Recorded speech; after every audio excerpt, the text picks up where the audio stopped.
grande amor. De longe ouvimos o amor que chama, paixão profunda, bondade e graça se derramando.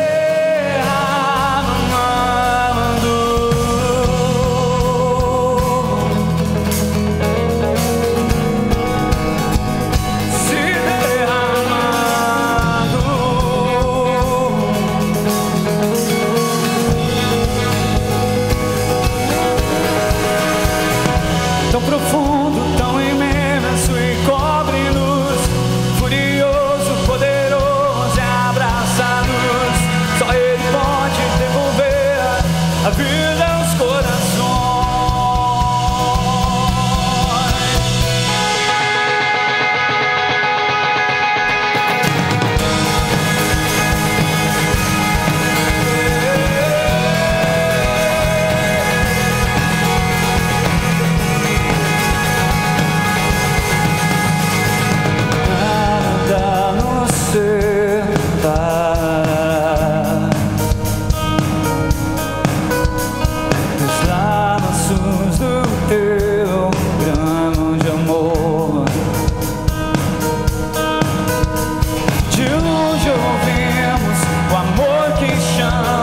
Paixão profunda, bondade e graça se derramando.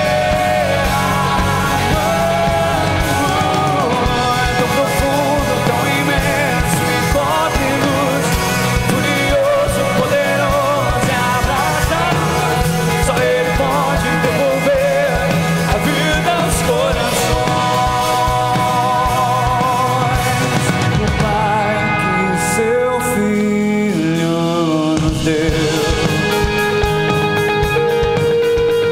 o Filho que por todos morreu, em nós derrama amor e graça e nos convida à sua mesa, nos alcançando. É tão profundo, tão imenso e cobre-nos, furioso, poderoso e abraça-nos. Só Ele pode devolver a vida aos corações. É tão profundo, tão imenso e cobre-nos, furioso, poderoso e abraça-nos. Só Ele pode devolver a vida aos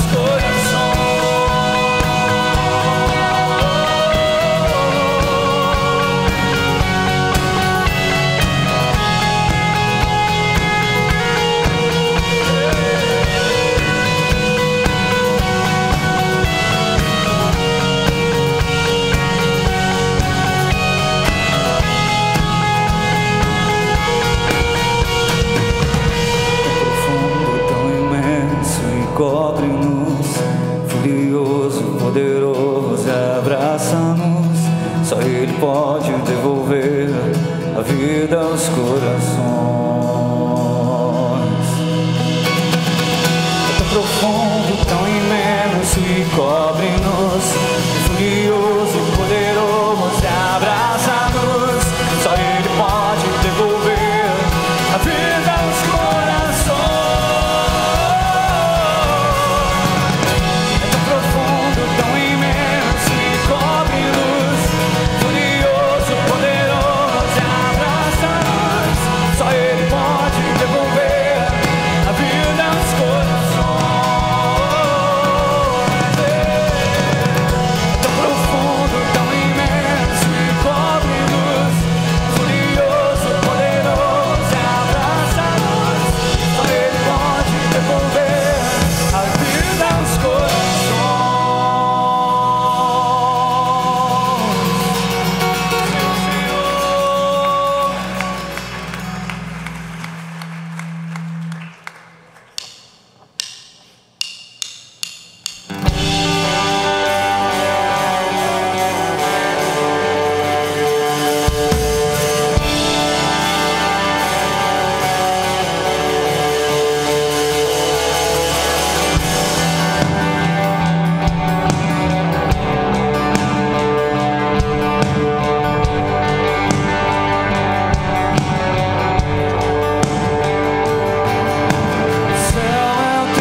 Jesus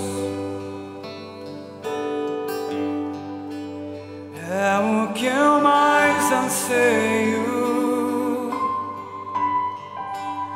ver a tua luz brilhar, explodindo em mim pelas ruas do meu coração.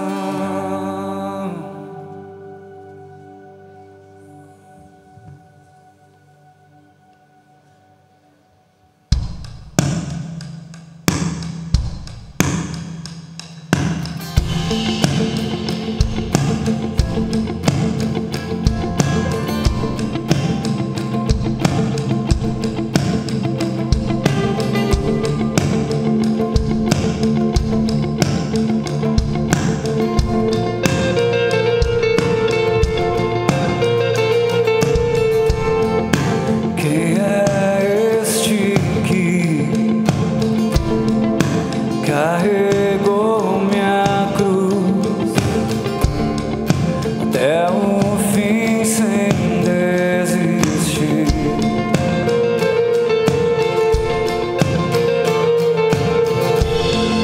De quem são estas mãos e pés que foram perfurados por mim?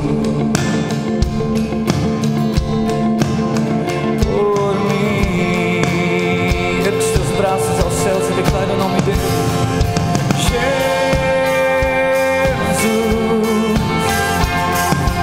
lindo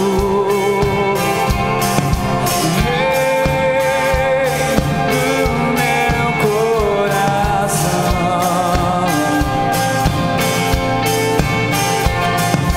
Cristo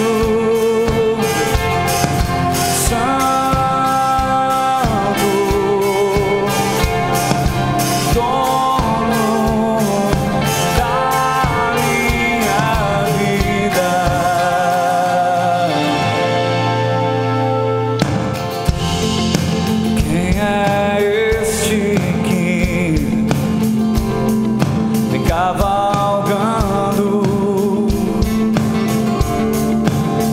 em poder e glória,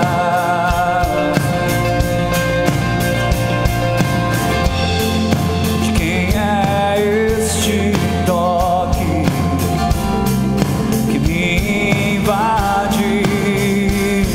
É Deus e me satisfaz.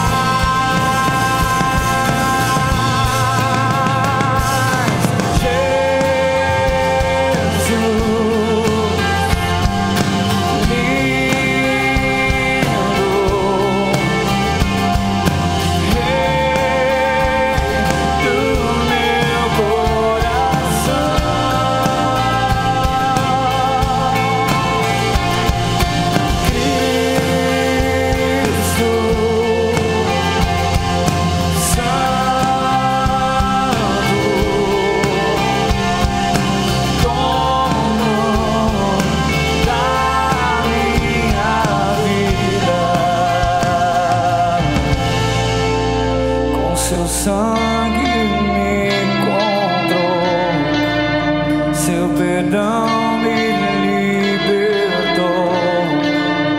Com seu sangue me encontrou, seu perdão me libertou. Com seu sangue me encontrou, seu perdão me libertou. Seu sangue me encontrou, seu perdão me libertou. Jesus,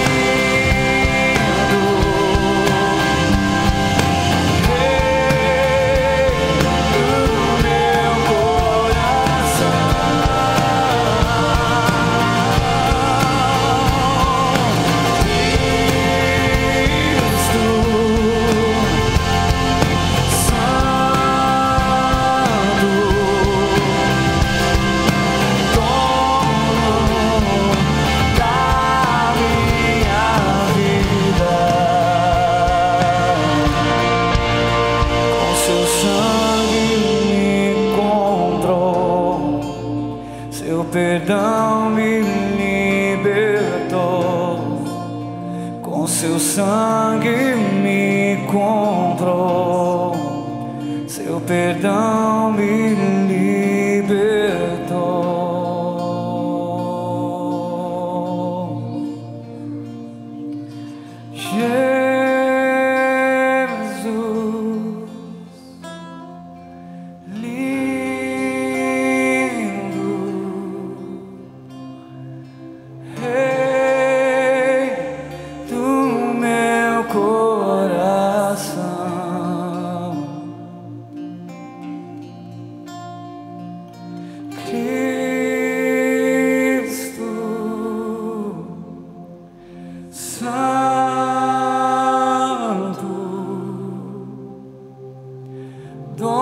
Dono da minha vida.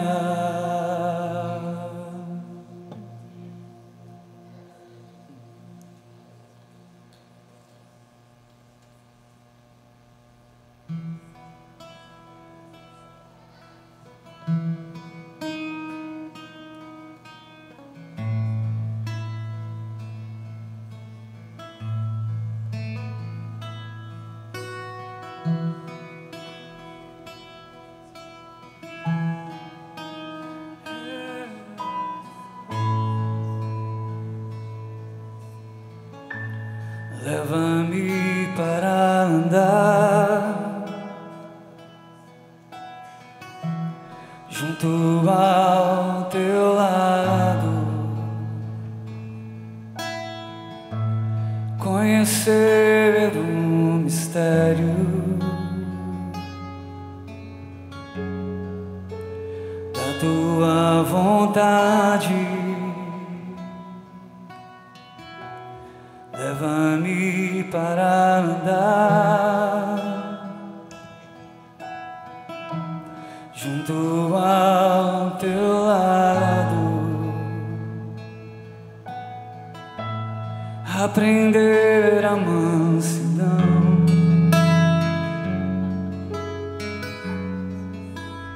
e a esperança.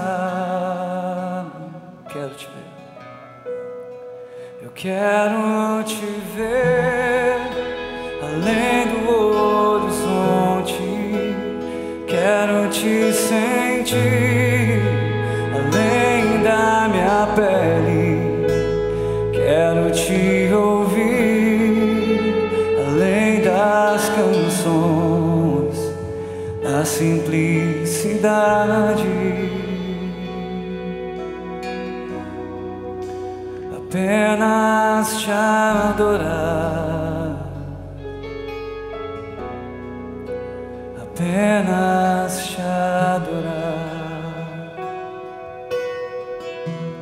Leva-me para andar junto ao teu lado, conhecer o mistério da tua vontade. Leva-me para andar junto ao teu lado, conhecer a mansidão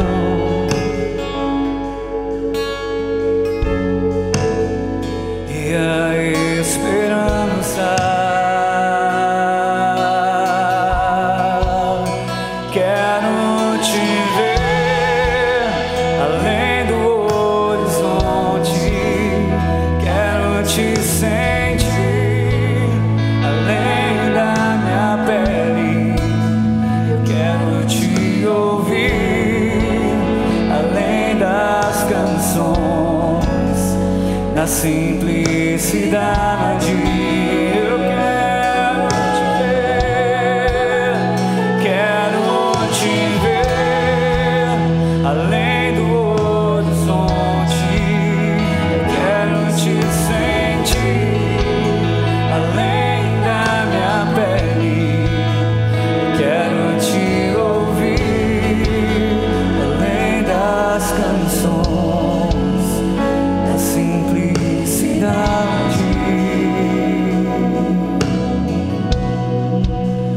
apenas te adorar,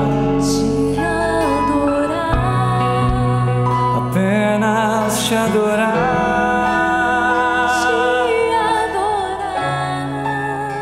apenas te adorar,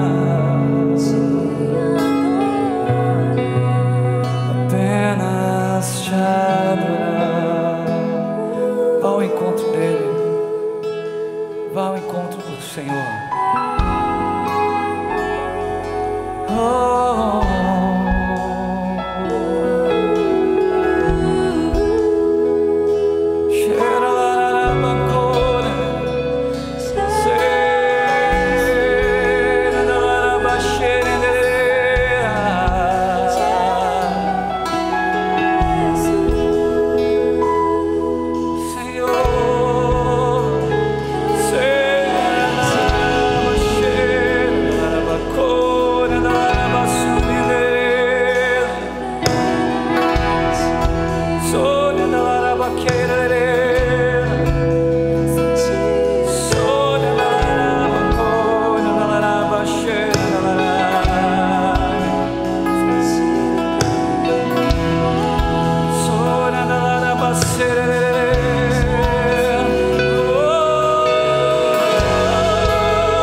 Andando no jardim,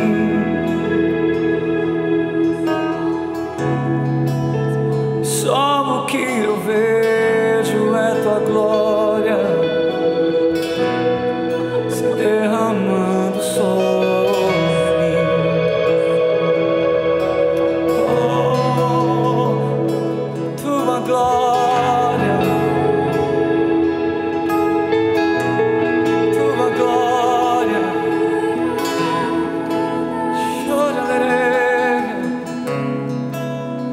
Tua glória,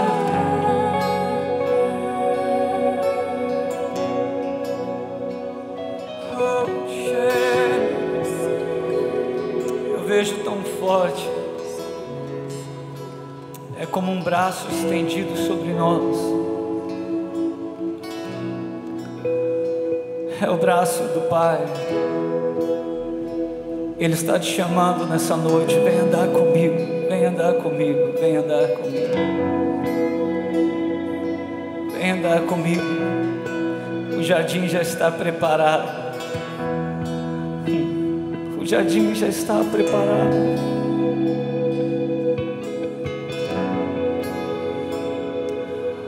Oh, segure na mão dele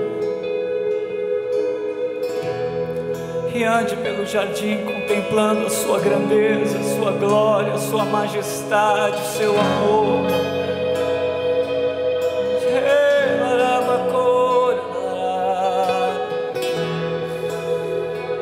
E esse é o momento que nós temos a oportunidade de honrá-lo, de glorificá-lo, de adorá-lo.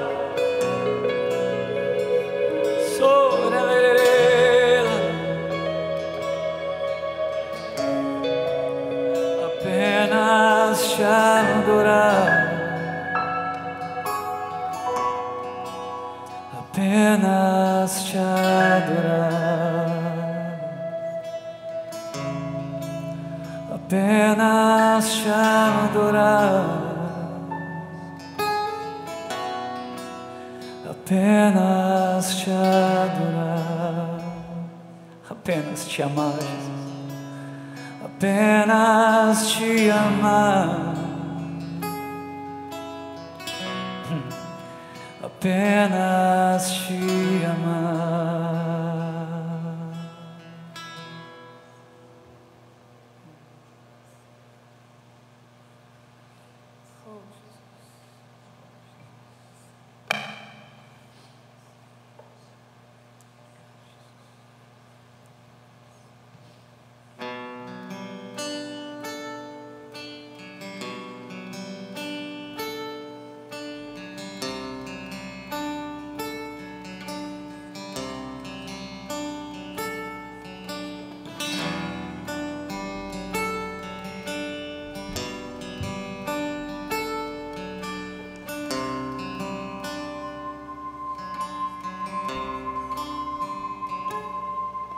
O Senhor é minha luz e a minha salvação, a quem temerei?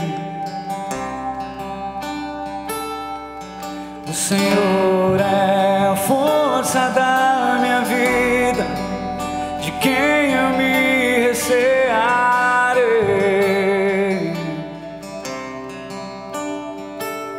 Quando os meus adversários investiram contra mim, tropeçaram e caíram. Ainda que um exército me cercasse, o meu coração não temeria. Ainda que a guerra se levantasse contra mim, nele confiaria. Uma coisa eu pedi, ia buscar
para contemplar tua formosura e tua glória.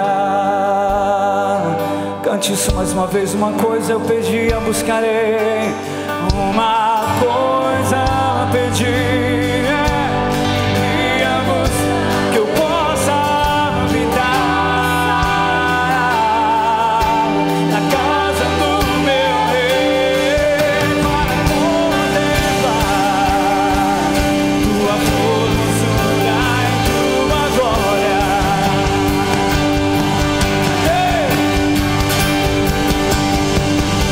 Uma coisa pedi e a buscarei, que eu possa habitar na casa do meu rei, sim, para contemplar tua formosura e tua glória.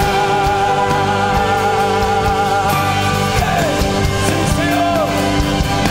Uma coisa pedi e a buscarei, que eu possa habitar na casa do meu rei, para contemplar tua formosura e tua glória.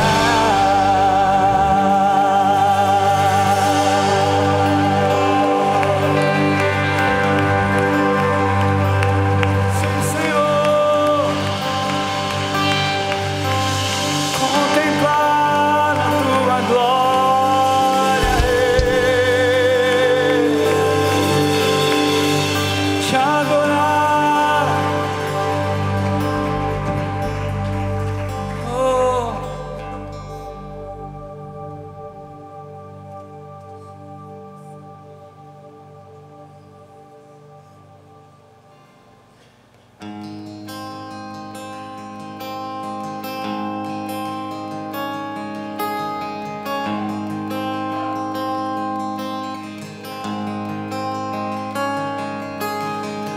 Deus, Rei meu,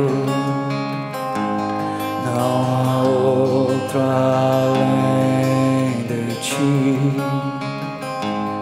outra voz que me faça andar. Escolho te pertencer.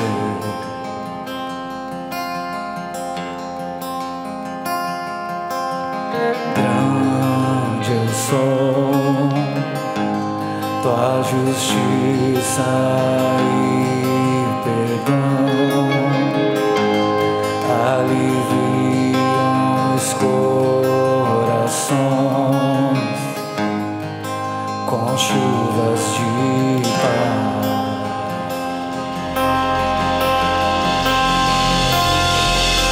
Escrita está tua verdade sobre nós, nada nos afastará do teu querer.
quero compartilhar 3 coisas que eu creio que são cruciais para nós como Monte Sião. Quem aqui se considera parte da Monte Sião? Se você se considera, tá bom então. Se você é visitante, você é mais do que bem-vindo, e eu creio que você vai conseguir aplicar esses princípios na tua vida, mesmo se você pertence a uma outra igreja.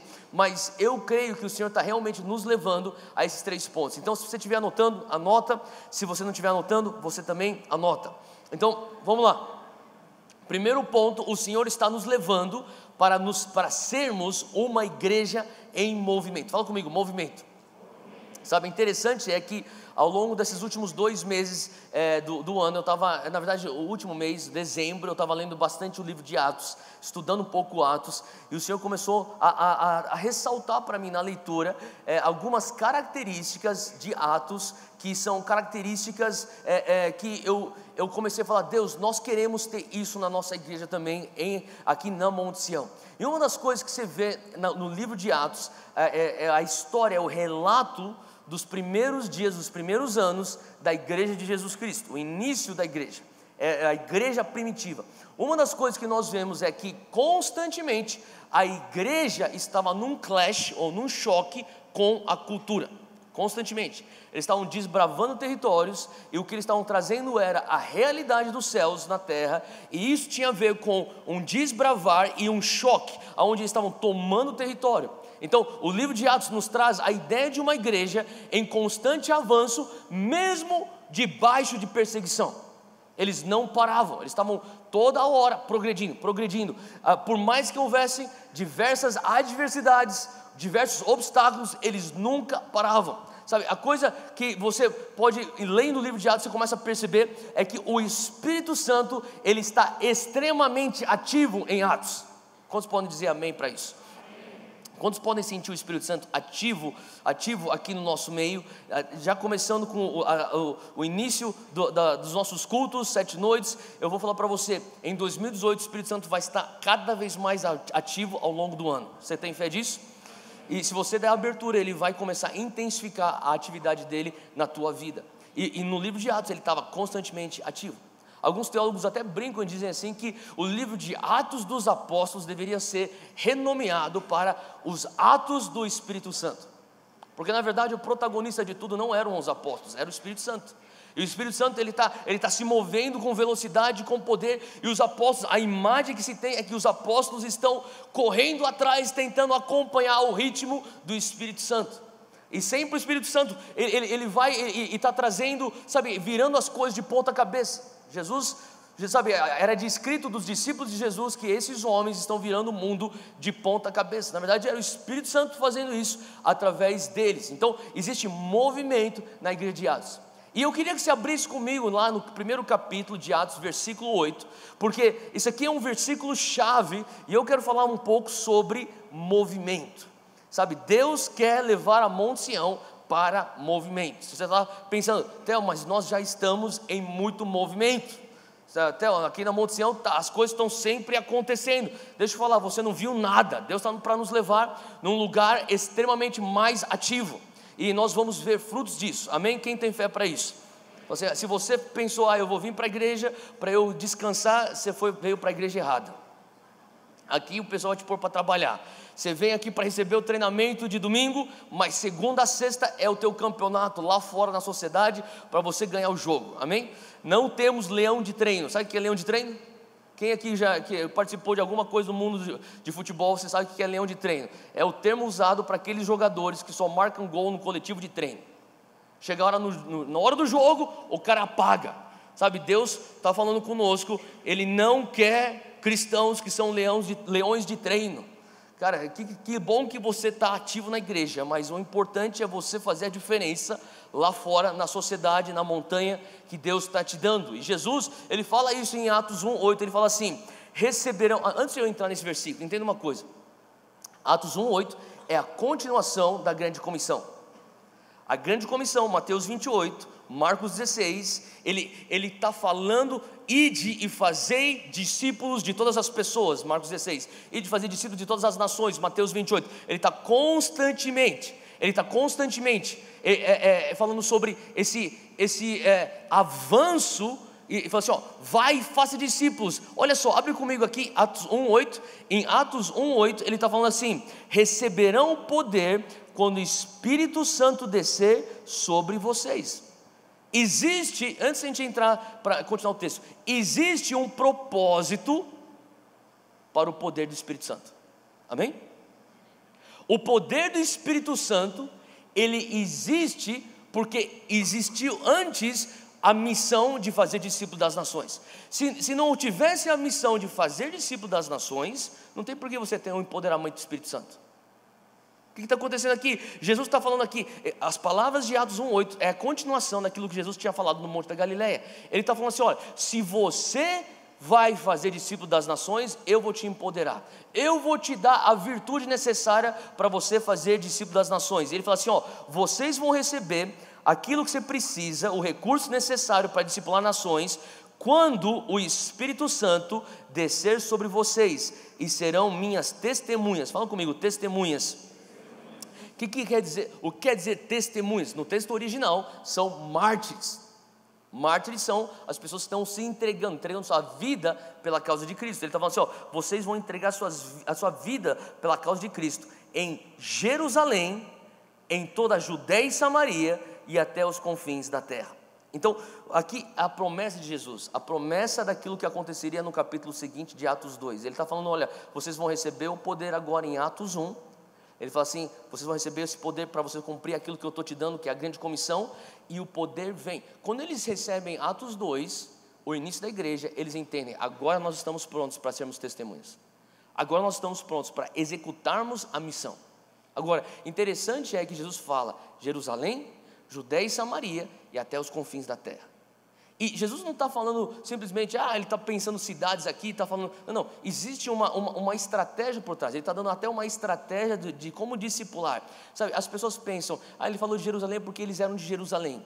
Verdade não, a verdade é que eles eram de Galileia, eles eram da Galileia, mas a igreja começa em Jerusalém, quando vem então o derramar do Espírito Santo. Mas o que Jesus estava querendo falar existe algo que você tem que aprender sobre a efetividade, a eficiência da igreja impactar a cidade, Jerusalém, e depois a igreja tem que começar a impactar a região ou o estado, Judéia e Samaria, para depois começar a impactar os confins da terra. Faz sentido? Quantos aqui entendem que São Paulo, cidade de São Paulo, é o nosso Jerusalém? Amém? E a nossa Judéia e Samaria é o estado de São Paulo.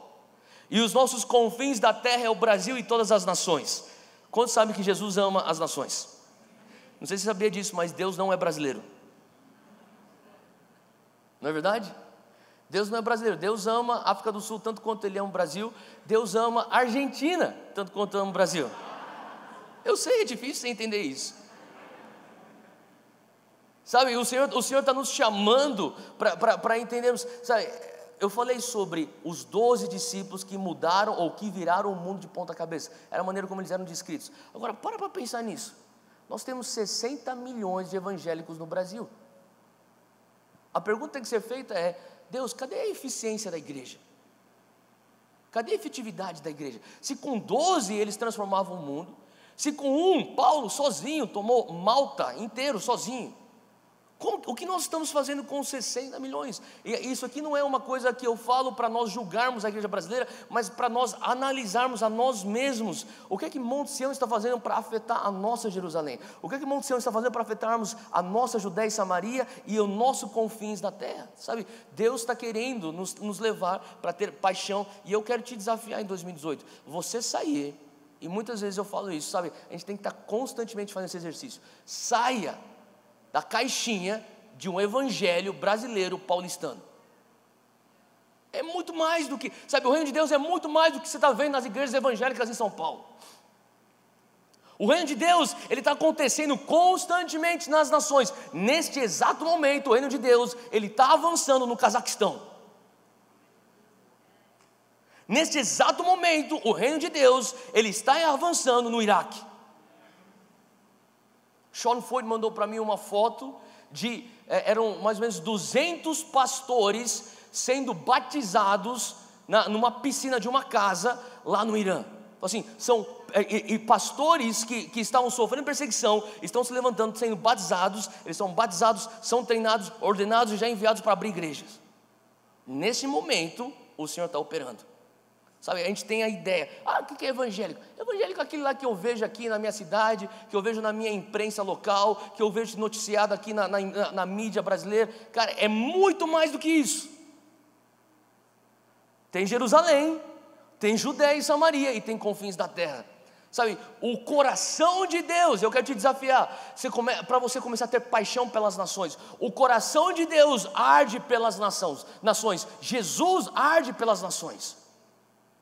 E o Senhor está falando para nós hoje. Sabe, será que a gente consegue ter o coração que bate por aquilo que o coração de Jesus bate? Faz sentido. A gente fala sobre, sabe, Deus é um Deus multicultural e Ele é um Deus multigeracional. O que é a geração do avivamento? Quem é a geração do avivamento? A geração do avivamento é todo ser que respira, louve a Deus. Se você tem 1 ano de idade, você está respirando, você é a geração do avivamento. Se você tem 88 anos de idade, você está respirando, você é da geração do avivamento. Você tem 100 anos de idade, quem quer estar com 100 anos de idade, operando sinais maravilhas, se movendo no sobrenatural, espalhando o amor de Jesus, levando Jesus pessoas? Eu quero, com 100 anos de idade. E se você é japonês, a probabilidade é mais alta. Diz a ciência. Eu lembro que o Sean Boltz, ele foi profetizar para minha mãe, ele falou assim, ele foi orar pela minha mãe e falou assim, a senhora gosta de viver? Mas que tipo de pergunta é essa, né? Você gosta de viver? E daí ela falou assim, porque eu vejo a senhora vivendo muito, mas muitos anos ainda. E daí a Júnia falou para mim assim, também ela é japonesa. Não sei se é genética ou alimentação, mas seja o que for. Mas sabe, a verdade é que, independente da tua idade, você é a geração do avivamento. Eu fui no final do ano passado, eu fui almoçar com um jovem pastor que Deus está levantando ao redor do Brasil, e é uma voz aí da nova geração dos homens de Deus que Deus está levantando. Ele pediu, eu queria conversar com você, vamos almoçar. A gente marcou no shopping, eu fui, e ele falou para mim assim, cara, minha mãe está aqui, e ela foi fazer algumas compras aí, mas no final ela passa aqui, daí eu volto para casa com ela, a gente está no mesmo carro. Eu falei, beleza, eu vou conhecer tua mãe. Estava comendo, a gente teve um bom almoço. No final do almoço a mãe dele apareceu, se apresentou para mim, eu me apresentei para ela, e daí eu parabenizei ela pelo filho dela. Ela falou assim, olha, Theo, você não sabe disso, mas eu já te conheço. Eu falei, que legal. Ela falou assim, inclusive eu já fui para a tua igreja. Não sabia. E ela falou assim, e sabe, deixa eu te contar uma coisa, e essa aqui é uma família que cresceu na igreja, é uma família que já está no evangelho, ele cresceu no evangelho. E ela falou, a mãe falou assim, olha, o final de semana mais poderoso na presença de Deus que eu já tive foi na tua igreja. Eu falei, quando? Geração do reino. Eu falei, sério mesmo? Você estava lá? Assim, eu sou líder do ministério infantil da minha igreja, e eu fui lá para escutar o que Deus estava fazendo, e eu fui extremamente impactada por aquelas crianças. Ela falou assim, eu já recebi oração de tanta gente, tanto grande homem, mulher de Deus por aí, conhecidos, mas nada foi tão poderoso quanto uma criança de 5 anos, outra de 6 anos, outra de 7 anos, profetizando, impondo as mãos sobre minha vida, e ministrando o amor de Jesus, o poder do Espírito Santo. Ela falou assim, eu nunca imaginei que eu teria o maior encontro que eu tive com Deus, através das mãos de crianças. Quantos aqui são gratos pela estação 5.2? É isso aí. Sabe, eu como um pai de dois bebês que vão ser crianças aqui na igreja, eu fico feliz que na nossa igreja nós não temos ministério infantil, que é uma creche evangélica. Não é algo que você bota um papel, um lápis de cor, fica aí colorindo enquanto teu pai está tendo encontro com Jesus, porque você é muito novo para ter encontro com Jesus. Graças a Deus, nós estamos fazendo do nosso ministério infantil um centro de treinamento para futuros revolucionários da sociedade. Amém? E tem que ser assim, porque não existe Espírito Santo Júnior, é o mesmo, não existe Espírito Santozinho, é o mesmo Espírito Santo, amém? E essa mulher estava falando, na hora, eu fiquei tão grato, falei, Deus, essa aí é a geração do avivamento. O pessoal pensando que é o Rise, que é o Vogue, é a estação 5.2, daí eu pensei, não, é o Diamantes também, cara, amém? Se você está respirando, você é a geração do avivamento. Agora, voltando aqui, eu estava falando, você começa a enxergar, como é que então essa igreja que está em movimento, que saiu de Jerusalém, foi para a Judéia e Samaria, até os confins da terra. Como que essa igreja cresceu em movimento? Ou como que ela estava tão ativa? E a verdade é, isso eu sei que não é tão popular, mas perseguição. Perseguição foi a razão pela qual a igreja estava em movimento. Você pega Atos 1 a 7, a gente acabou de ler, Atos capítulo 1, versículo 8, mas você pega Atos capítulo 1 até o capítulo 7, você vê a igreja em Jerusalém. Estevão é martirizado, eles apedrejam Estevão e se instala então uma perseguição furiosa contra a igreja. Já vinha perseguição, mas é intensificada após a morte de Estevão. E daí o que acontece? Os cristãos saem de Jerusalém e para onde que eles vão? Para a Judéia e para Samaria. E daí o foco da igreja, Atos 1 a 7, é Jerusalém, passa a ser Samaria e Judéia, de Atos 8 a 11, e depois de Atos 12 até o final do livro, começa até os confins da terra, quando o centro da igreja sai de Jerusalém e vai para Antioquia. Você lembra da igreja de Antioquia? Onde os apóstolos são enviados de Antioquia, são enviados para evangelizarmos todos nós, os gentios. Quem aqui é gentil? Se você não é judeu, você é gentil. Então Atos 13 é um capítulo crucial para o teu evangelismo e para o meu evangelismo. E de lá então sai o polo da igreja, que antes era Jerusalém, para se tornar Antioquia, e mais para frente se torna Éfeso, que hoje seria Turquia. Então você começa a ver que Jesus já vinha profetizando, e desde Atos 1:8, o movimento da igreja. O movimento da igreja que sairia de Jerusalém, Judéia e Samaria, e iria até os confins da terra. Mas eles não sabiam disso, e Jesus já tinha dado a letra: vocês serão os meus discípulos. Mas na verdade, as minhas testemunhas, mas na verdade o que ele estava querendo dizer? Vocês serão os meus mártires. Só é mártir aquele que sofre perseguição. E foi através da perseguição então que o povo de Deus foi se espalhando, e a igreja somos nós, a igreja não é um templo, não é um prédio, a igreja foi então entrando em cada vez mais movimento. Agora, então a gente sabe que a perseguição pôs a igreja em movimento. A segunda coisa que pôs a igreja em movimento foi, fala comigo, generosidade. Atos 2, versículo 42 até o 47, o final do capítulo, 47 e 48, você começa a ter uma descrição do que era a igreja primitiva. E a igreja primitiva, eles tinham uma característica: eles dividiam tudo em comum. Eles tinham generosidade no seu DNA. Eles vendiam suas propriedades e eles davam para aqueles que não tinham. E a igreja primitiva era tão generosa que você lembra da história de Ananias e Safira? Quem lembra da história de Ananias e Safira? Você começa a pensar, esse povo mentiu, esse casal, eles mentiram diante da presença de Deus, isso custou a vida deles. Mas para pensar, por que você vai mentir acerca da tua generosidade? Faz sentido você mentir se você está em adultério e alguém vai, você está em adultério? Não, eu não estou em adultério. Você está mentindo. Você está escondendo um pecado. Se você está roubando, você está roubando. Não, o cara mente, eu não estou roubando. Mas de todas as coisas que eles poderiam mentir, eles mentem acerca da sua generosidade. Obviamente tinha um desvio de caráter em Ananias e Safira. Devia ter uma questão de alma não tratada lá dentro. E eles pensaram, é uma maneira de nós vangloriarmos de algo que nós não fizemos completamente. Mas eu não quero hoje focar no coração de Ananias e Safira. Eu queria que você focasse na cultura que existia naquele lugar, que leva um casal a mentir acerca de oferta. Que tipo de cultura é essa? Eu imagino, e se você for analisar o texto a fundo, existia tanta generosidade na igreja primitiva, que as pessoas, eles tinham prazer, e até como se fosse algo a ser almejado. Eu quero ser o cara mais generoso da minha igreja, eu quero ser o cara mais generoso do pessoal, dos irmãos que se reúnem onde eu me reúno. E era algo a ser almejado. Assim como era para ser almejado aquele que pregava a palavra, que operava sinais e maravilhas, era para ser almejado ser a pessoa, ter o posto do homem mais generoso. Então Pedro está lá para recolher, ele recebe as ofertas, e daí chega então Ananias e Safira, querendo, almejando com o coração torto. Mas entenda a cultura, entenda a atmosfera da igreja, uma atmosfera tão generosa, que eles estão falando assim: nós queremos, custe o que custar, ter esse posto da pessoa mais generosa na igreja. Faz sentido? Porque já existia uma cultura de generosidade lá em Atos. Então você tem uma igreja que é perseguida. A igreja perseguida, ela vai e ela começa a se espalhar, ela está em movimento, mas a igreja também perseguida, ela era uma igreja que carregava generosidade no seu DNA. Existe então um financiar do mover de Deus. Então, deixa eu falar, você em 2018, eu sei que não é legal você escutar isso, mas você será perseguido.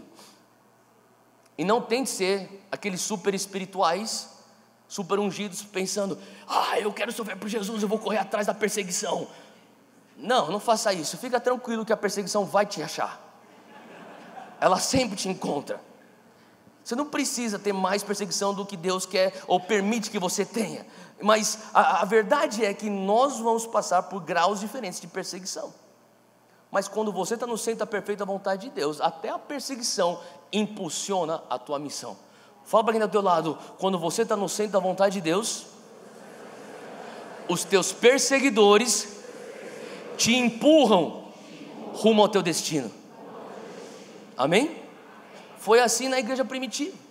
Agora também o Senhor está nos chamando.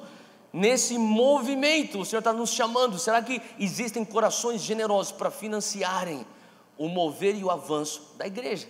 E naquela igreja existia uma cultura de generosidade. Agora, a terceira razão pela qual a igreja estava em constante movimento é porque eles tinham crescimento contínuo. Abre comigo em Atos 2, versículo 47. Atos 2, 47 diz assim: louvando a Deus e caindo na graça de todo o povo, e todos os dias, fala comigo, todos os dias.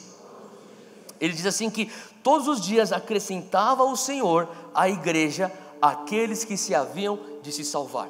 Então, quantos aqui estão na Monte Sião há mais de 5 anos? Levanta a mão. Você está na Monte Sião há mais de 5 anos? Acena para mim, há mais de 5 anos você está aqui na Monte Sião? Tá bom. Você que está acenando para mim, e tinham mais pessoas no outro culto, mas deixa eu te perguntar, você vê uma diferença na Monte Sião de 5 anos para cá? Sim? Sim ou não? Tá. Agora, você que está na Monte Sião há mais de 5 anos, você gostou de todas as diferenças e as mudanças que vieram de 5 anos para cá? Seja sincero. Não, você não gostou. Porque antigamente você tinha um lugar fácil para parar o carro, hoje você não tem. Lá no Morumbi você não tem. Antigamente você não tinha que pegar fila para entrar, pegar um lugar para sentar, hoje você precisa. Antigamente você não tinha fila no banheiro, hoje você tem. Antigamente você vinha com o teu filho rapidinho para a estação 5.2, ele entra e você vai. Hoje você tem que esperar. Hoje você tem que sentar perto de pessoas que você nem conhece. Fala a verdade, a pessoa do teu lado às vezes te incomoda. Porque antigamente você tinha 2 cadeiras livres, que você ficava assim, com a asa aberta. Hoje não, você anda assim, especialmente no Morumbi. Não é verdade? Hoje você fala assim, e o teu fica mandando a gente olhar para o lado, para ficar repetindo para o cara, eu nem conheço esse cara, tem que ficar repetindo para ele. O pior é quando o pastor fala para você, olha nos olhos, até ficar esquisito. A gente clama, Deus, nós queremos o teu mover, não é verdade?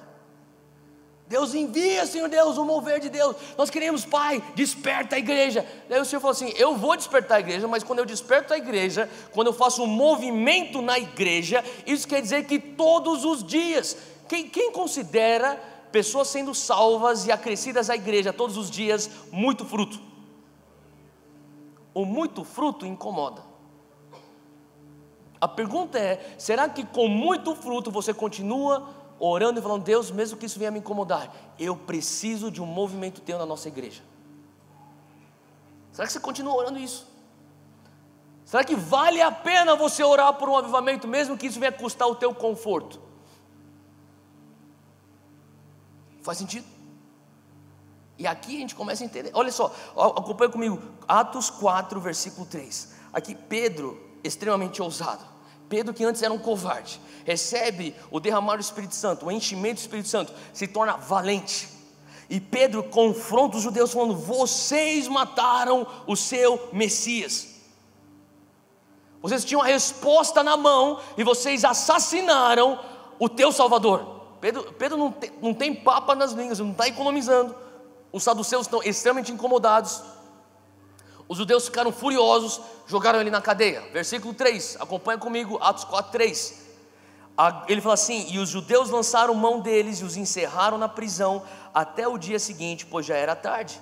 Muitos, porém, dos que ouviam a palavra creram, e chegou o número desses homens a quase 5.000. O cara é lançado na cadeia, e ele na cadeia consegue levar 5.000 pessoas para Jesus. Quem considera um bom dia no ministério? Cara, isso é graça de Deus, concorda comigo? Mesmo se você fosse para a cadeia, para uma pessoa aceitar Jesus, já valeu a pena. Aqui Pedro, ele está na cadeia, ele conseguiu pregar, ele deveria estar terminando de pregar, e de repente as autoridades pegam ele, jogam ele na cadeia, e ele não estava nem lá para fazer o apelo, nem sei quem fez o apelo. 5.000 pessoas se entregam para Jesus, e ele na cadeia.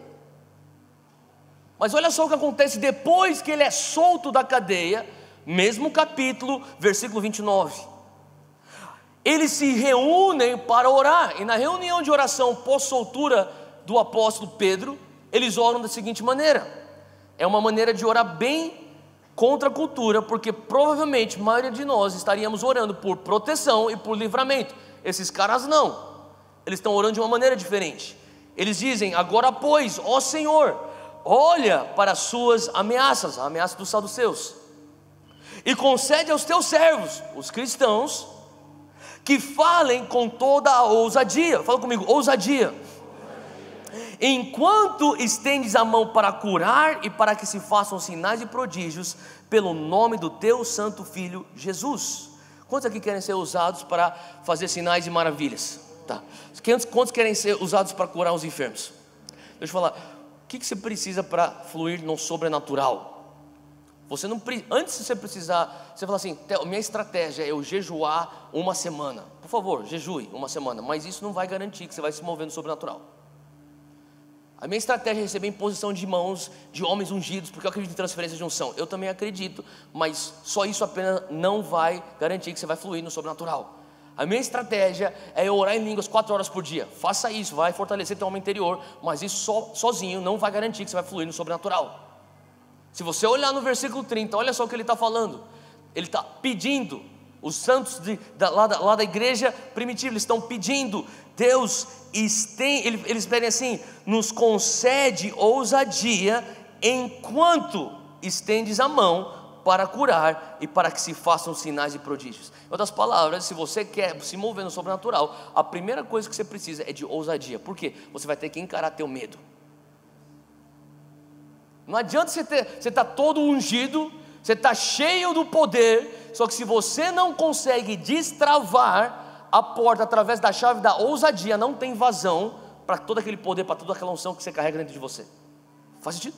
Você precisa, até hoje, eu consideraria que eu estou orando pelos enfermos e vendo curas há mais ou menos 10 anos, e até hoje, toda vez que eu estou diante de uma oportunidade para orar por cura ou sobrenatural acontecer, eu tenho que encarar o meu próprio medo.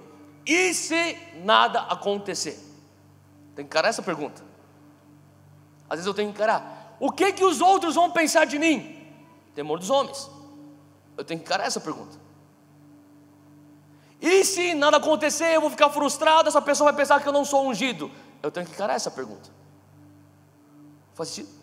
Ontem mesmo eu estava em Campo Grande, nós estávamos num evento do Dunamis, lá, a conferência do Dunamis, terminou, foi uma bênção, terminou a conferência, eu estou saindo de lá, do lugar da igreja que a gente fez o evento, e vem uns cinco rapazes vieram para mim: Theo, a gente precisa de oração, a gente quer oração, a gente quer falar com você. Eu falei: fala comigo. Eles falaram assim: nós viemos de 10 horas de distância, de Cuiabá, do Mato Grosso, só para escutar você pregar e receber uma oração, porque o nosso amigo aqui, ele não consegue mexer o ombro, e ele não tem ligamento, nem tendão, e você pode curar ele?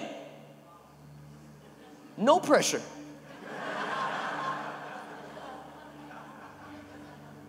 E daí naquele momento eu pensei: eu tenho uma escolha a fazer. Ou eu vou orar como um evangélico comportado, ineficiente, parte dessa massa de 60 milhões. Senhor, se for da tua vontade, se é da tua vontade, Deus, seja feita a tua vontade, Deus. Cara, você acha que é a vontade de Deus que o cara não mexa o ombro? É lógico que é a vontade de Deus ele ser curado. Então naquele momento eu tive que tomar uma decisão: Deus, eu vou orar por cura. eu vou encarar os meus medos, eu vou orar por cura. E se eles que dirigiram 11 horas para chegarem aqui, e se nada acontecer, eu vou frustrar o coração deles. Eu tive que encarar aquele medo. Mas sabe, a verdade é que, sabe, toda oportunidade que você tem para mover no sobrenatural, se você encara com ousadia, você fala: Deus, eu sei que eu tenho que ser agressivo, eu tenho que partir na ofensiva para ver o teu sobrenatural, eu tenho que dar vazão para esse movimento de avanço. Agora, como o Senhor vai fazer? Quando o Senhor vai fazer? Isso está diante da tua soberania, não cabe a mim. Eu faço a minha parte, eu vou orar e eu vou atrás do milagre. E naquele momento a gente começou a orar, a gente começou a clamar só a presença de Deus, a presença de Deus. Você mexia no ombro dele e você via os músculos na parte da frente do ombro, e aqui de trás você via que tinha como se fosse um buraco assim, era como ele entrava. Eu falava assim: o que está acontecendo? Eu falava assim: eu não consigo mexer o ombro, eu não tenho aqui esse movimento. Eu comecei a orar, então, em nome de Jesus, os ligamentos voltem a funcionar, os tendões voltem a funcionar, o sistema nervoso volta a funcionar, o músculo, o sistema muscular volta a funcionar, em nome de Jesus. A gente começou a declarar: Espírito Santo, vem sobre esse teu filho agora. E daí de repente esse cara começou a falar assim: cara, está ficando quente, está ficando quente, está ficando quente. E você punha a mão sobre a cabeça dele, você tinha uma temperatura ambiente do prédio, do lugar, e você chegava perto do ombro, você sentia o calor, a mais ou menos isso de distância do ombro, você sentia um calor vindo do ombro dele, e o menino começava a suar. O que é isso? Eu falei assim: é o Espírito Santo, é o fogo do Espírito Santo. Eu falei assim: vamos continuar orando. Eu falei assim: faz o movimento. Ele: cara, eu não conseguia fazer isso, faz o movimento, vamos embora. E continua orando: mais Deus. E de repente eu olho para o lado, tem o colega dele assim. Eu falei: você quer ser usado por Deus? Ele: vem cá, cara, põe a mão nele aqui assim, e começa, repete o que eu estou falando. Eu falava para ele: em nome de Jesus. E daí ele começou a ver o Espírito Santo se mover. Aquele moleque estava com medo. Você já ficou com medo e feliz ao mesmo tempo? Muitas pessoas, quando estão diante de um milagre, eles estão com medo e felizes ao mesmo tempo. E naquele momento, aquele cara foi perdendo medo, ele foi criando coragem, ele foi começando a falar e declarar com mais ousadia, e os amigos começaram a se juntar, eles começaram a orar. Eu lembro que até o final da oração, aquele cara estava com um movimento completo, e para a honra e glória do Senhor Jesus, ele voltou para Cuiabá um homem completamente diferente. Para a honra e glória de Jesus.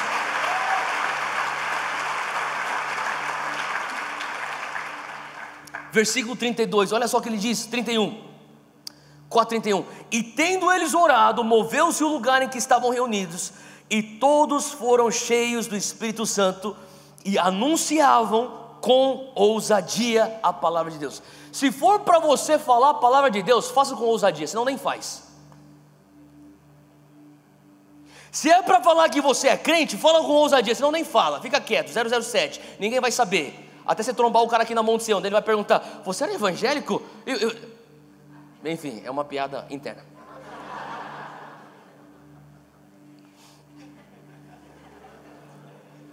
É horrível quando isso acontece, né? Eu lembro que eu fui para um Pockets, e eu levei um dos líderes do Pockets, e faz uns, sabe o que é Dunamis Pockets, né? E daí a gente entrou num Pockets e tinha um dos líderes do Dunamis. Na verdade ele estava começando com o Dunamis, e daí ele entrou e ele se deu de cara com um amigo dele da balada. Daí o cara falou assim: cara, você é evangélico? Daí o cara ficou meio que sem, tipo, Daí ele falou: cara, tudo bem, eu sou filho de pastor também.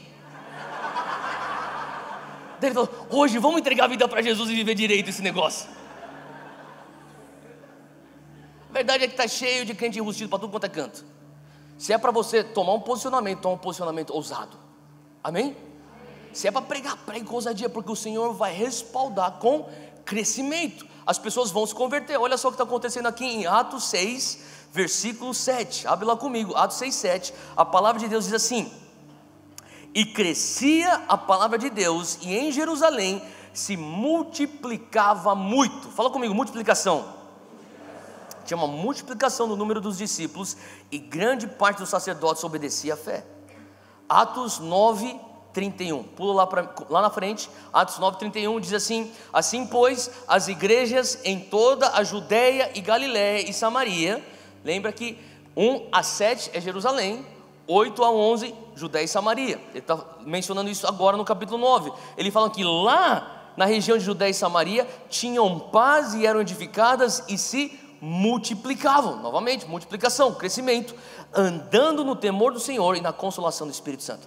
Então, deixa eu te falar, dia 21 de janeiro, é o dia de hoje. Hoje é dia 21 de janeiro. O Senhor está trazendo pessoas que estão vindo para Jesus e vão ser acrescidas a essa igreja. Quando pessoas novas estão vindo para Jesus, entenda, é o Senhor falando: eu quero que você comece a se movimentar. Faz sentido? O que põe uma igreja em movimento? Perseguição, generosidade e crescimento. Não tem como. Quantos aqui são pais de mais... Quantos são pais? Você é pai ou mãe? Levanta a mão, tá? Quando teu filho, tua filha chegou, alguma coisa mudou na tua casa, não mudou? Muita coisa mudou, concorda comigo? Quando o teu segundo chegou, mudou muita coisa? Mais ainda. Quando pessoas começam a chegar para dentro da nossa família, as coisas vão se mudar, as coisas vão se mover, algo vai começar a se mexer. Tudo bem se Deus começar a movimentar a nossa igreja? Tudo bem se Deus pôr a tua vida em movimento? Tudo bem se Deus puser a Monte Sião num movimento muito intenso em 2018? Porque eu te garanto que dia 21 de dezembro desse ano, a igreja vai estar completamente diferente. Se você falar: até eu não quero uma igreja completamente diferente, então não ore por um mover de Deus. Porque se você ora por um mover de Deus: Deus, eu quero avivamento, Deus, eu quero um despertar, Deus, abala as estruturas da nossa igreja, se prepara, porque vai ter movimento incutido pelo Espírito Santo de uma maneira soberana, seja através de perseguição, seja através de generosidade, seja através de pessoas se convertendo, seja através de sinais e maravilhas. O Senhor vai começar a mexer as estruturas. Tudo bem por você? Deus procura uma igreja que está em movimento. Segundo ponto, do Senhor também estava procurando Monte Sião em 2018, uma igreja que se move no poder. Fala comigo, dunamis. Essa palavra poder, a palavra no grego original é dunamis. E sabe, o Senhor também tem uma outra palavra para poder no livro de Atos, que é a palavra exousia. O exousia tem a ver com autoridade. Os apóstolos se moviam no dunamis e na autoridade. O poder explosivo para sinais e maravilhas, e também a autoridade, o poder de autoridade para estabelecer o reino de Deus onde eles estavam. Abre comigo Romanos 15, isso aqui é Paulo falando como que ele exercia o seu ministério. Romanos 15, como que Paulo exercia seu ministério de evangelização e discipulado dos gentios. Enquanto você está abrindo aí, entenda, se você está anotando, anota isso aqui. Existe um padrão no livro de Atos, existe um padrão na rotina e no trajeto da igreja primitiva. Esse padrão são 3 partes, de uma maneira resumida. Existe uma expressão forte, sobrenatural de poder. Seja exousia, seja dunamis, a igreja passava por a explosão de poder. Bum! Aquele poder instalava o quê? Perseguição. A perseguição, ela culminava no quê? Pessoas procurando outros lugares para estarem, onde eles não serão perseguidos. E quando eles chegam nesses lugares, territórios novos, eles sem perceber, ou inconscientemente, ou até conscientemente, eles passam a fazer o quê? Pioneirar. Quais são as 3 fases, o ciclo, as 3 partes do ciclo de Atos? Era uma explosão de poder, depois perseguição, depois pioneirismo, depois poder de novo, perseguição, pioneirismo, depois poder de novo, perseguição, pioneirismo. E assim que a igreja ia avançando. Faz sentido? Olha só o que Paulo, como ele descreve o seu ministério, Romanos 15, versículo 18: eu não me atrevo a falar de nada, exceto daquilo que Cristo realizou por meu intermédio, em palavra e em ação. Fala comigo, palavra, fala comigo, e poder. O que ele está falando? Olha, eu não vou falar daquilo que eu não sei, eu vou falar daquilo como eu faço ministério. Como que eu faço ministério para converter gentios? Eu prego a palavra e eu também demonstro a ação, a fim de levar os gentios a obedecerem a Deus. Versículo 19, através do que? Do poder de sinais e maravilhas e por meio do poder do Espírito de Deus. Assim, desde Jerusalém e arredores até o Ilírico, ele está falando desde o início da igreja até os confins, Ilírico, um lugar muito longe, os confins da terra, eu proclamei plenamente o Evangelho de Cristo. Agora, você tem que entender que Paulo descreve como ele proclamou o Evangelho. Ele fala assim: eu não proclamei parcialmente o Evangelho, eu proclamei plenamente. Quantos aqui querem proclamar plenamente o Evangelho? Se você fala, eu quero proclamar plenamente, você proclama com poder e palavra. Palavra e poder. Não um ou outro, ambos. Existe hoje uma polarização na igreja brasileira, onde você tem igrejas que tem só palavra, e glória a Deus, muito, muito boa palavra, mas não tem poder. Daí você tem outro lado, que você tem igrejas que só tem só poder, e não tem doutrina. Faz sentido? E o Senhor está falando assim, olha, a palavra deixa claro. Romanos 15, Paulo fala, como que eu conquistava territórios novos? Como que eu convertia os gentios? Você acha que os gentios, alguns lugares que ele ia, que pessoas estão com costumes, às vezes séculos, às vezes até muito mais do que séculos, eles estão lá praticando a mesma coisa. Chega então lá um judeuzinho, Paulo, chega e fala assim, ó, pessoal, vocês vão ter que mudar o que vocês estão fazendo aqui, agora não é assim não, ó. Vocês vão começar a viver a tua vida assim. Você acha que eles vão falar, ah, tudo bem? Paulo pregava, explicava antropologia, explicava filosofia, explicava a história, explicava quem era Jesus, desde o pai Abraão, a história da humanidade, ele vinha tudo. Depois ele falou assim, agora traz o surdo que eu vou te mostrar. Isso é casca grossa. Faz sentido? Ele não fugia do embate. Traz aí o aleijado. Vocês estão duvidando do que eu estou falando? Agora eu vou demonstrar o poder. Olha só, 2 Coríntios, sabe comigo? 2 Coríntios capítulo 12, versículo, 2 Coríntios 2, 2 Coríntios 12, 12. 2 Coríntios 12, 12.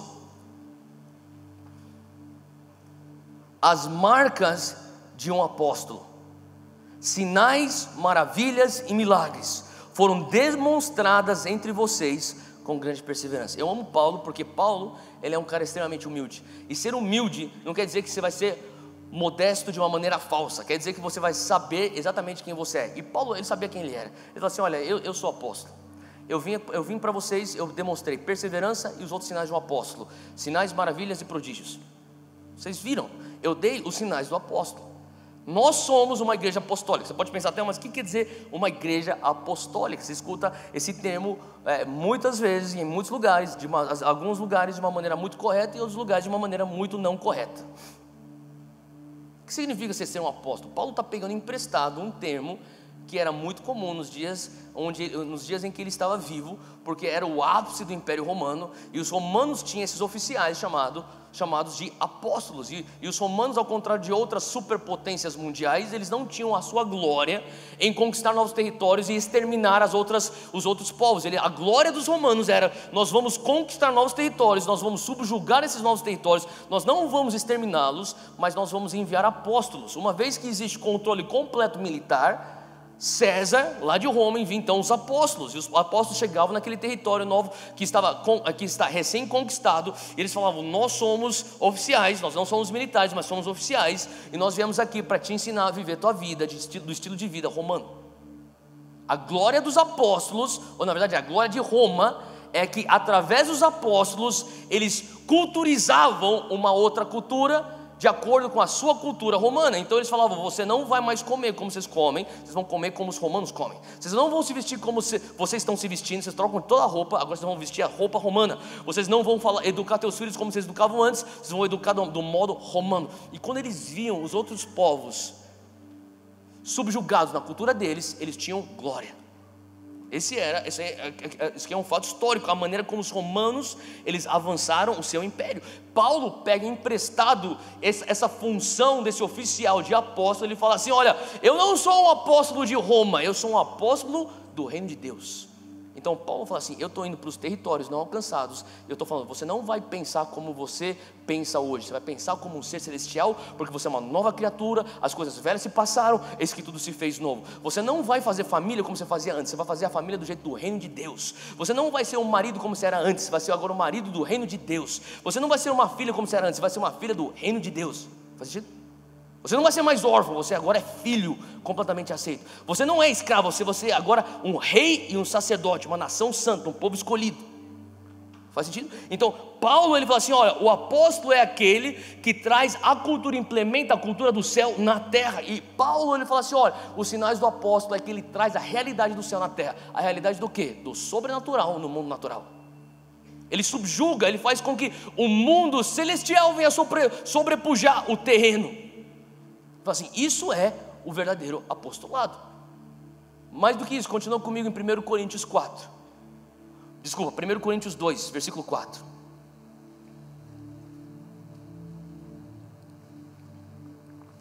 Nós estamos falando aqui de uma igreja que se move no poder. Paulo fala assim: a minha palavra e a minha pregação não consistiram em palavras persuasivas de sabedoria humana, mas na demonstração do Espírito e do poder.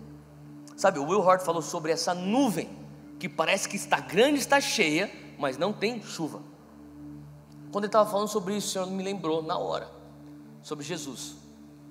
Lembra aquela parte do texto nos evangelhos que Jesus está com seus discípulos, eles estão andando, eles estão com fome, eles veem então uma figueira frondosa, eles lá de longe falam: cara, vamos comer figo, vamos comer figo. Eles saem correndo, eles chegam perto dessa figueira, eles descobrem que a figueira só tinha folha, não tinha figo.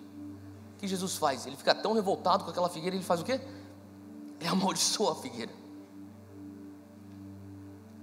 Sabe, eu não quero ser uma figueira que tem aparência de ser frutífera, mas quando pessoas chegam lá embaixo, não tem figo. Eu não quero ser uma nuvem que parece que carrega água, mas quando as pessoas chegam debaixo dela, não tem chuva. Eu não quero ser uma pessoa que prega a palavra de uma maneira persuasiva, com sabedoria humana, mas quando a pessoa precisa de um toque do poder, eu falo: sabe de uma coisa? Tem um negócio chamado 7 noites em Sião. Vai lá que vai ter uns caras lá que vêm, eles carregam poder.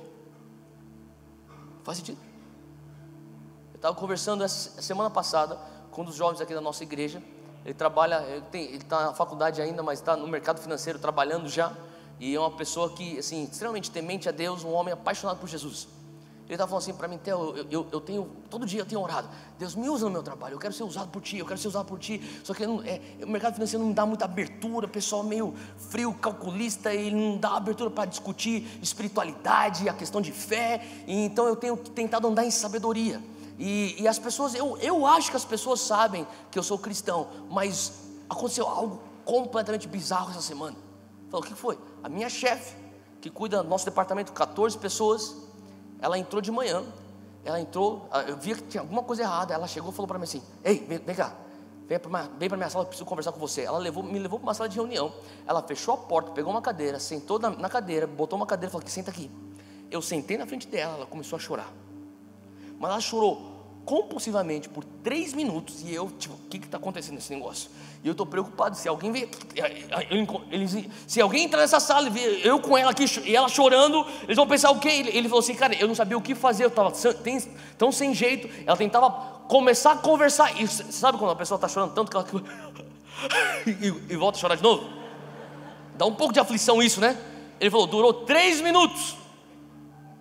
Finalmente ela conseguiu se recompor. E daí ela falou assim: eu acabei de voltar do médico, eu recebi o diagnóstico que eu tenho câncer. Você é crente, né? Ora por mim.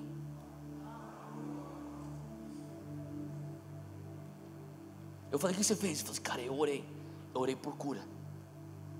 Eu orei que Deus tocasse o coração dela.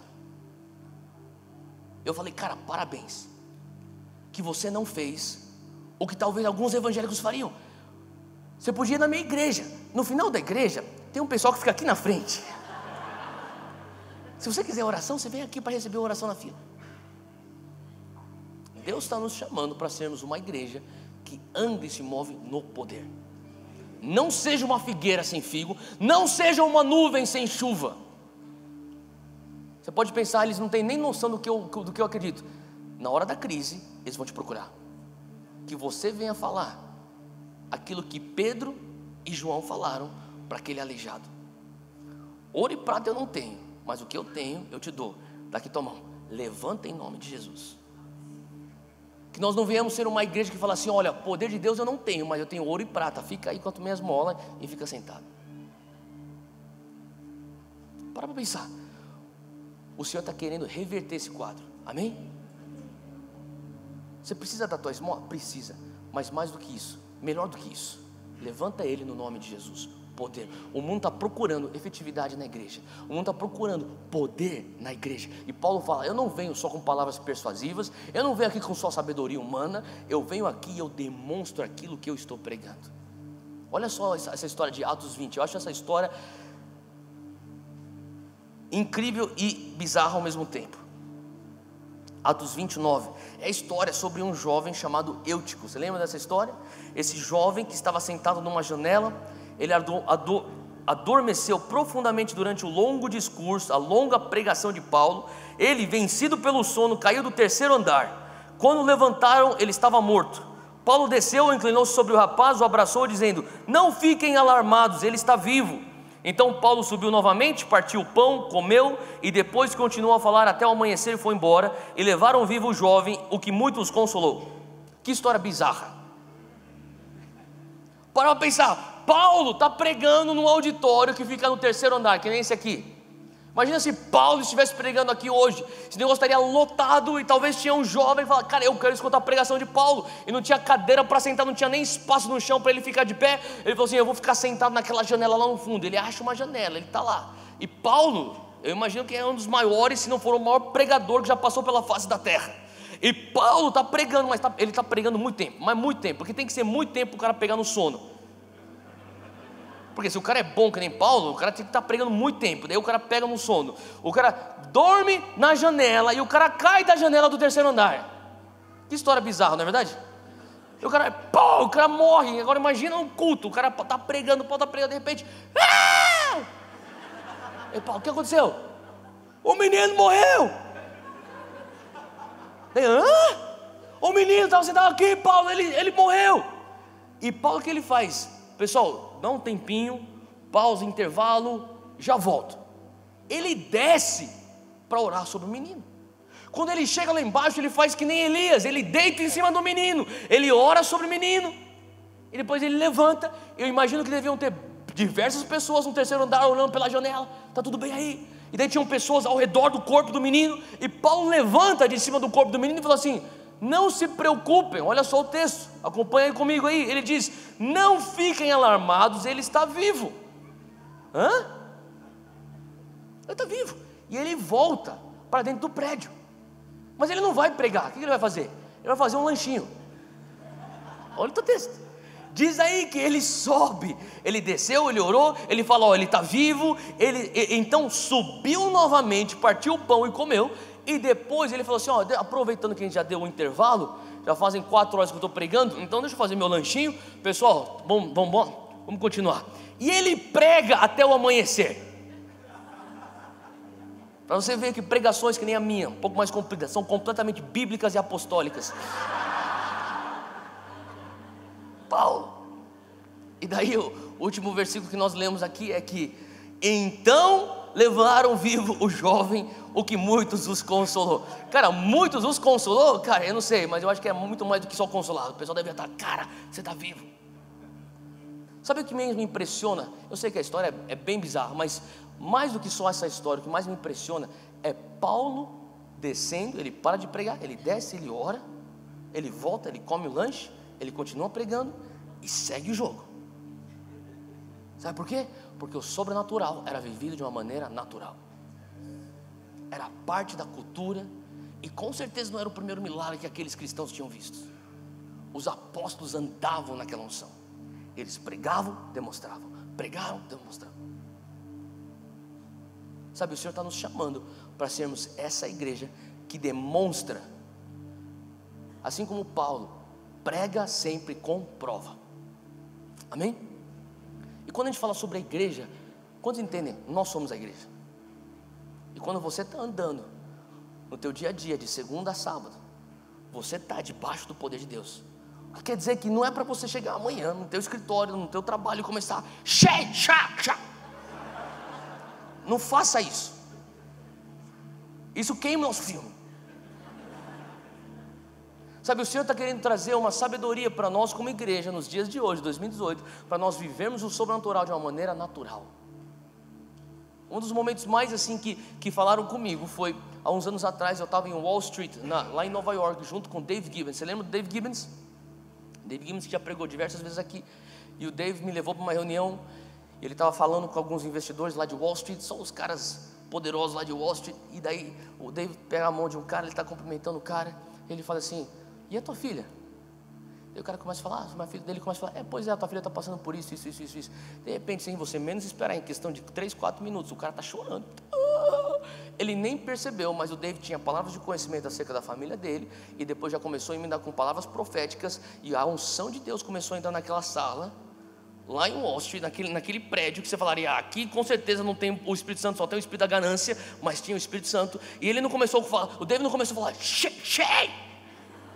O cara falava, que é isso? Daí você falou assim, é o amor de Jesus por você. E o cara chorava. E tem que ter sabedoria. Tem coisas que você faz aqui que não é para você fazer onde você trabalha. Faz sentido? E o Senhor está nos ensinando como igreja a vivermos o sobrenatural de uma maneira natural. E eu creio que, sabe, uma das coisas que tem trazido descrédito para a igreja que é avivada, seja ela carismática ou pentecostal, é quando existe muito mais ênfase nas manifestações e a ausência do propósito, rumo, cumprimento de uma missão. É você fritar só por fritar. É você cair debaixo da unção só por cair. É você ficar girando que nem um peão só por girar.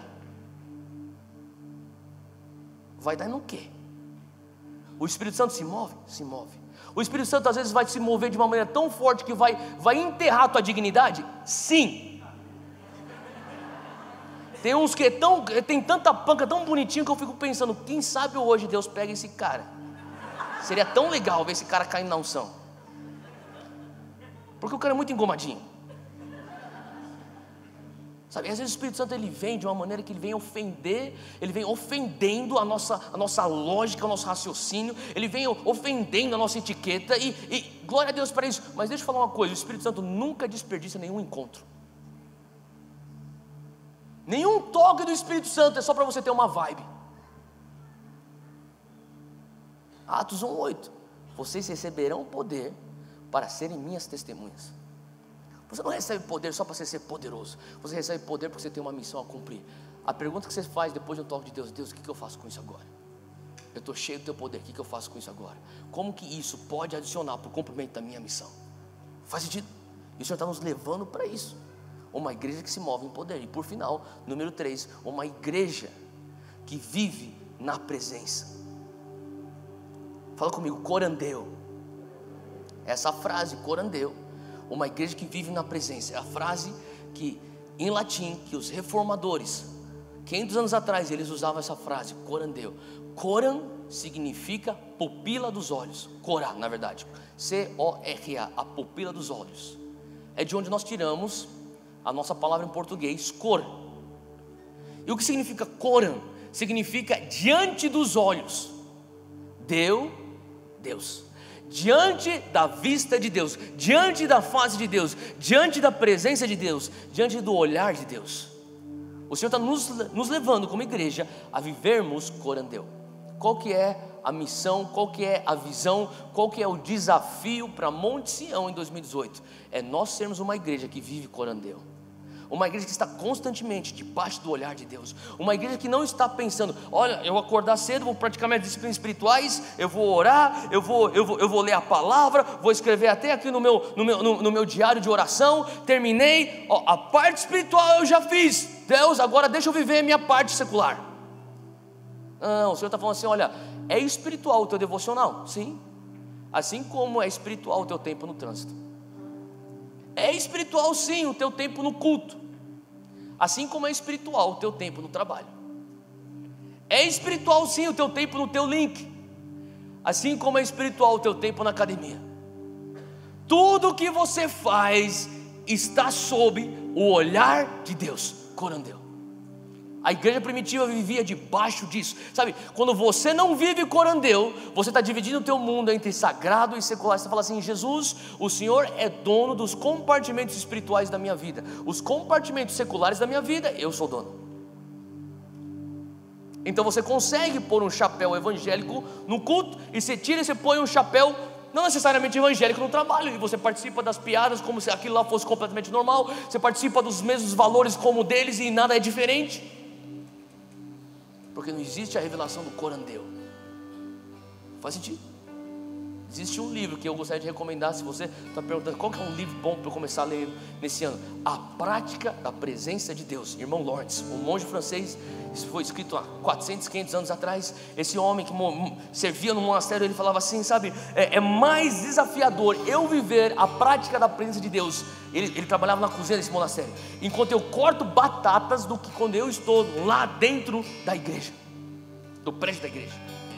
Ele começou a falar assim: eu vou crescer em intimidade com Deus simplesmente com exercício. Eu quero estar consciente da presença de Deus. Eu lembro que uma vez eu estava num carro viajando. Eu tinha um amigo meu do meu lado. Na época eu morava nos Estados Unidos. Eu morava 2 horas da minha faculdade. De vez em quando eu passava parte da semana morando lá na faculdade e outra parte na outra cidade. E de vez em quando eu tinha que fazer esse trajeto. 2 vezes por semana eu tinha que fazer esse trajeto. E eu lembro que eu entrava no carro. E às vezes a gente punha música, ou punha no rádio, estava escutando alguma coisa. Eu nem estou conversando com o meu amigo que está pegando carona comigo, mas eu estou consciente que ele está do meu lado. Faz sentido? Eu lembro que uma vez eu estava nessa estrada, eu estava só orando, sozinho, na minha cabeça estava orando. E o Senhor começou a falar: você não está consciente da presença do teu amigo? Estou. Você consegue continuar consciente da minha presença com você todos os dias da tua vida? Você não precisa estar orando em línguas toda hora. Você não precisa estar orando, clamando para mim. Você não precisa estar cantando louvor. Você não precisa estar com a Bíblia aberta. Só que você consegue viver a tua vida consciente. Você tem o Espírito Santo dentro do teu lado. Você consegue estar vivendo a tua vida consciente. Quando você está no trânsito, tem alguém sentado do teu lado, que é a presença de Deus com você. Faz sentido? Você está nos chamando a vivermos corandeu. Sabe, você começa a ver ao longo do livro de Atos os maiores milagres. Na verdade, todos os milagres foram grandes, mas os milagres aconteciam fora da rotina de um culto de milagres e de avivamento. Atos 3, eu acabei de mencionar. Pedro e João indo para o templo. No portão formosa do templo, eles chegam lá, tem um mendigo. Eles não estão nem adorando a Deus, eles estão indo para a igreja. Será que Deus pode te usar a caminho da igreja? Será que você pode estar consciente da presença dele a caminho da igreja, e não só quando você entra na igreja? Faz sentido?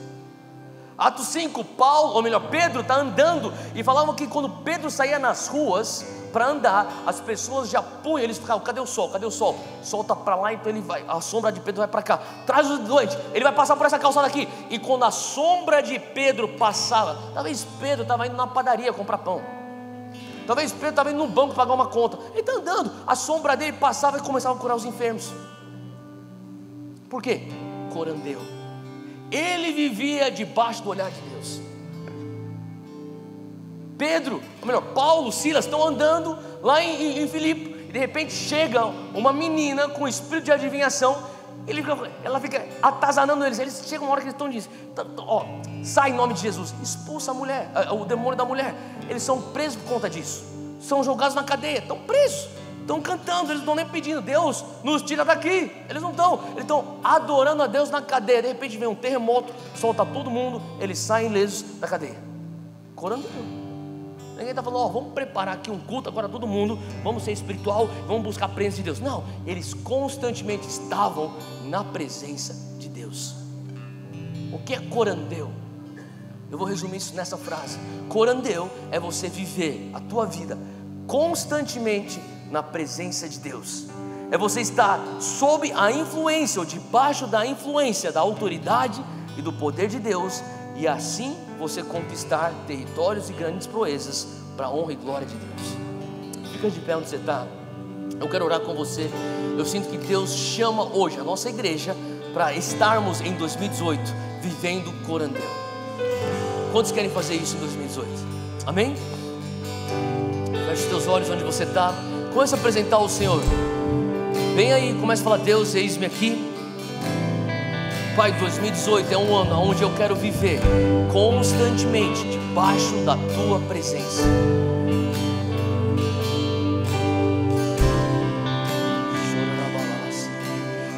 Se você tem línguas, comece a orar no Espírito agora. O Senhor está alinhando o teu coração, o Senhor está alinhando o teu espírito. O Senhor está falando: olha, em 2018 eu quero que você venha estar consciente. Sim, pratique as disciplinas espirituais, mas será que você consegue estar constantemente consciente? Deus está comigo, eu estou diante dEle, tudo que eu faço é adoração. O meu trabalho é adoração, os meus hobbies são adoração, meu tempo com a minha família é minha adoração, os meus estudos é minha adoração. Quando eu estou na igreja cantando, eu estou adorando. Quando eu estou orando pelas pessoas dentro da igreja e fora da igreja, eu também estou sendo usado por Deus.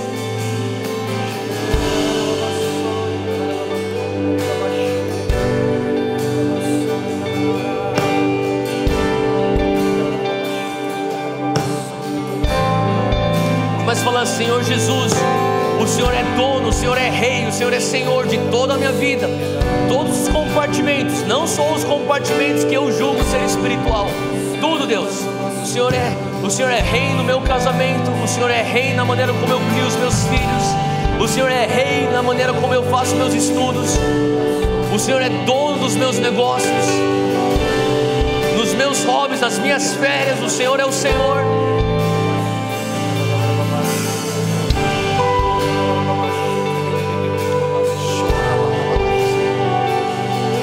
Pai, eis aqui uma igreja que diz que viveremos esse corandeu. Erga suas mãos onde você está e repita comigo agora: Senhor Deus, bem forte, Senhor Deus, me dá graça para que em 2018 eu venha viver minha vida constantemente na Tua presença. Me dá graça para que eu venha permanecer constantemente debaixo da influência do Teu poder e da Tua autoridade, e nesse lugar, vivendo minha vida como um sacrifício vivo, vivendo a minha vida como uma adoração a Ti. Eu sei que pela Tua graça eu vou conquistar novos territórios. Eu serei pioneiro, eu serei desbravador, eu farei grandes proezas para a honra e glória do Teu nome. Sela isso em mim hoje, Deus, em nome de Jesus. Amém, amém. Dá uma salva de palmas para Jesus.